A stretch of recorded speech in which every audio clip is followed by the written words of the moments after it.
Fanon, en 2025, continue à fâcher du monde, continue à être clivant, y compris et surtout en France. Aujourd'hui, quand on parle de la guerre d'Algérie, ça fait remonter certaines choses. En 2019, par exemple, Alain Juppé, le maire de Bordeaux, a refusé de nommer une rue au nom de France Fanon. Il a justifié donc sa décision en disant il faut des noms avec des valeurs communes. Qu'est-ce qui se passe?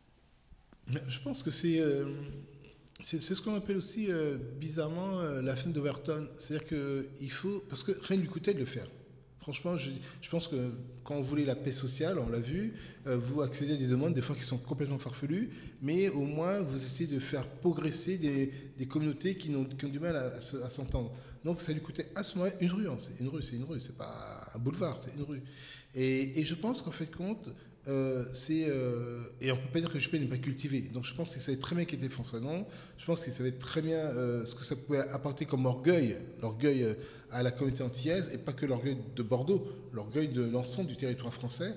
Mais je pense aujourd'hui, avec le recul, que cette décision a été purement politique. Elle a été politique parce que ça s'explique dans le fait que la France a toujours eu un problème avec la gestion de ses anciennes colonies.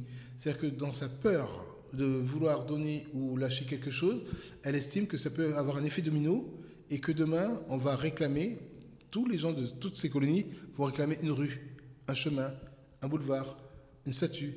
Enfin, elle vit dans la terreur d'être submergée par des demandes, et je ne parle pas des demandes de réparation, mais des demandes honorifiques de se voir représentée dans une France qui n'a pas fait le travail depuis sa décolonisation à repartager un peu la fierté de ce que nous sommes d'une façon collective, quoi. Je pense que c'est ça quand on dit ouais mais la France elle a du mal avec son passé colonial, c'est que elle n'a pas entamé, et ça je dis vraiment avec beaucoup de sérénité, hein, son devoir de mémoire. Je dis, toutes les anciennes colonies ont fait leurs devoirs coloniaux, leurs devoirs de mémoire, pardon. Toutes les communautés ont fait leurs devoirs de mémoire, toutes. C'est-à-dire, elles se sont émancipées de leur passé colonial. Donc, ce sont des gens pleins d'inspiration, ce sont des gens qui sont vers un avenir, elles ne sont pas dans le passif. Et par contre, la France, et je parle vraiment de la France en la coupant de l'Occident, de l'Europe, hein, la France, qui n'a pas décolonisé, c'est totalement son esprit, et qui n'a pas lâché toutes ses colonies, parce que les Antilles sont aussi encore sous l'égide de la France. Hein, c'est la dernière, si on dit textuellement, c'est la dernière colonie française qu'il y a dans les Caraïbes. Hein. Toutes les îles à côté, Barbade, Trinidad, les Anglais sont dépendants. Donc il n'y a que la France qui détient encore un patrimoine géopolitique dans les Antilles.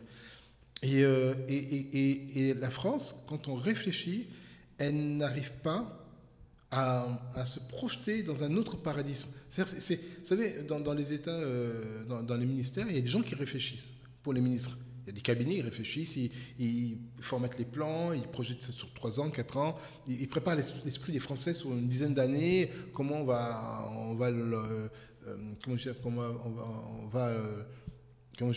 va les éduquer, comment on va faire passer les lois. Donc on prépare ces choses-là. Si on ne fait pas passer une loi comme ça, on prépare le citoyen français à accepter ou ne pas accepter. Et ça n'a pas été entamé. Le devoir de mémoire de la France n'a pas été entamé. Ils n'ont pas préparé la population à accepter le devoir de mémoire. Donc du coup, c'est un truc en jachère, constant, parce que personne ne veut y aller, personne ne veut entrer dedans. On a un département des dom-tom là-bas qui n'a aucune sorte d'application sur ce devoir de mémoire pour les Français, mais il nous l'applique à nous comme si on devait constamment être dans ce devoir-là. Mais on l'a fait, ça. On a fait notre devoir de mémoire. Maintenant, on attend d'avoir quelqu'un en face de nous qui puisse être dans un aller-retour des discussions, d'échanges, pour dans un bien commun et pour une fois avancer, quoi. France Fanon fait un plaidoyer pour quitter cette Europe-là. Quitter l'Europe, ça veut dire se réconcilier avec son histoire, avec ses crimes, mais aussi se réconcilier avec son apport important en culture. Non, mais c'est ce que le film démontre. Hein. Nous, on a pris l'exemple de l'Algérie parce que c'est pour moi c'est le parfait exemple d'un État colonial. Donc c'est vraiment la photocopie parfaite de toutes les actions économiques, politiques, militaires qu'a l'Algérie. C'est vraiment presque un cas d'école, quoi. Et malheureusement, qu'il y a donné des exemples derrière. Donc on n'a rien appris sur ce fait-là. Mais moi, je dirais vraiment que après, je ne vais pas rentrer dans un débat sur lequel il faut une vraie expertise. Hein. Mais ce que je peux dire intimement, c'est que sur le fait qu'aujourd'hui, nous avons un État très régalien, il est impossible de réagir sans que nous, en tout cas, les anciennes colonies, en plus souverains comme vous, comme l'Algérie ou la Tunisie ou le Maroc, on puisse accepter une sorte d'ingérence paternaliste. Il y a ça aussi de quitter l'Europe. C'est-à-dire qu'on parle de l'Europe comme si c'était un bienfait qui devait être protectorat, qui devait avoir une protection sur toutes les relations socio-économiques, mais l'Europe réagit peu pour les intérêts européens et elle veut agir pour le monde. Donc du coup, il y a un truc d'antinomique on n'arrive pas à comprendre. Est-ce qu'elle règle ses comptes pour que l'Europe soit forte, en étant toujours dans un système où on va essayer de voir de quel marché on peut conquérir à l'extérieur de l'Europe, sans prendre en compte, si l'Europe devient, l'ONU, quelque chose de mondial, là on peut réfléchir.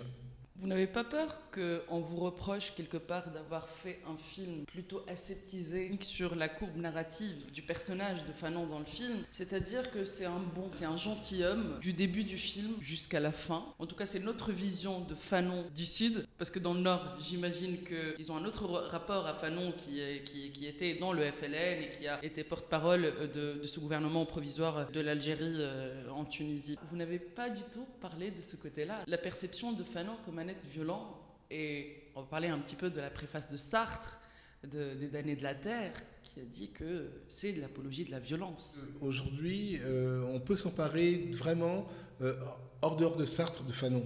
Vous savez, on peut vraiment s'en emparer. C'est-à-dire qu'on peut aujourd'hui lire Fanon sans le rattacher à Sartre. C'est ce que vous avez fait dans le film, d'ailleurs. Exactement. Vous n'avez pas du tout parlé de Sartre. Je n'ai pas pris volontairement la caution de Sartre pour faire hésiter Fanon. Et pourtant, c'était facile parce que la communauté française connaît beaucoup plus Sartre que Fanon. Donc, Sartre n'est jamais arrivé dans ma bouche, à aucun moment dans l'existence que je fais de Fanon. Pour moi, il était hors de question de tomber dans le piège de Sartre. Quand Sartre a fait sa préface, il n'avait pas lu le livre des Damnés de la terre. Il a fait sa préface sans avoir lu. Il avait une idée de l'homme noir. Il n'avait pas une idée de Fanon, il avait une idée de l'homme noir, de sa violence. Et c'est ça la désaliénation ou l'aliénation. C'est qu'on a l'idée de quelqu'un par rapport à ses origines, non pas parce qu'il est un être humain. Et je pense que quand on a forcé à montrer Fanon comme violent, c'était pour l'annuler, c'était pour le décaler, le mettre hors en marge. Fanon était comme tout le monde, avait des réactions, très tranchées. Mais il ne prenait pas la violence.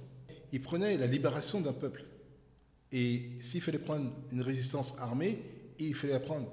Mais c'est une résistance armée, ce n'est pas une violence, c'est simplement de la résistance. Et c'est ça la différence entre l'Occident et le Sud, c'est que nous on parle de résistance.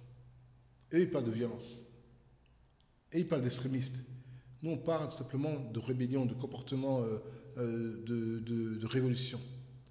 Et quand souvent les gens essaient de mélanger Fanon a une espèce de comportement erratique, violent, extrême, injustifié, c'est pour le disqualifier. En tant qu'homme noir, et ça je peux vous le dire, hein, si demain, et vous savez tout ce qui s'est passé ces dernières années, si on vous regarde de haut et on essaie de vous pousser à l'extrême et vous répondez de la violence, mais c'est perdu d'avance. France Fanon est psychiatre et France Fanon dit qu'une décolonisation ne peut se faire qu'avec la violence et que c'est de la contre-violence. C'est une réaction à quelque chose de tellement injuste.